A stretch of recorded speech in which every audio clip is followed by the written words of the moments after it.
Today I'm going to be talking about a reacher or grabber, depends what you call it, but they all do but roughly the same thing. This particular one is designed with a nice tight tip, so it's going to give you really good dexterity. It's rubberized and it has a couple of other cool features, so I want to make sure to show you so you get the most use out of it. So first things first, with a reacher you're going to have a handle. This is a really nice grip handle because it's got this extra hook so that it's easy to rest your whole hand on it versus just 2 fingers. Whole hand is going to be really helpful in maintaining a good strong grip, so that's why it has that extra piece. It also has a little magnet at the tip and this little push bar. One of my favorite uses for this particular design of reacher is for lower body dressing. This little push bar can be really good for pushing pants off or socks off, and this particular grip is great for getting pants on without bending. A common issue for individuals with back pain, difficulty reaching down to their feet, maybe due to dizziness or vertigo symptoms, or anything else that might require you to stay upright while you dress. So if I'm seated edge of bed, I can now take my reacher, grab the pants, and then I can drop them to the floor like this.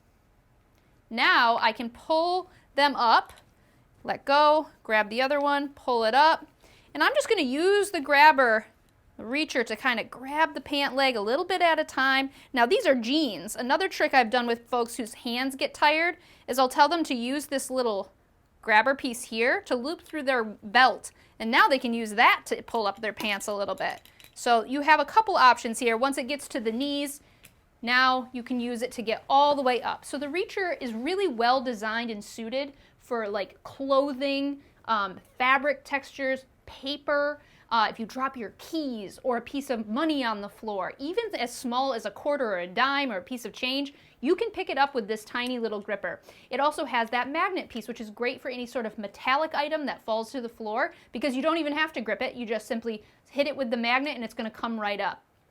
All in all, a reacher is a great tool. I do want to make sure and point out, though, that it does extend your reach a great deal, which if you're reaching up, can be great, except it can get heavy on your shoulder. As you've extended your reach, you're reaching up. If you fully extend your arm as well, you're putting a lot of strain through your shoulder. So I often recommend folks take advantage of this nice extra reach and keep your elbow bent and at your side. This is a much safer position for grabbing heavier items like a can, where you might need to turn it on its side like this to grab, or a water bottle, or things that just have a little bit more weight to them at a high extended reach. You really don't want to hurt your shoulder while using this great tool. So that's my little caveat to make sure you're using it safely and for the long term. So I hope you got some value out of this, and I hope you enjoy your new tool.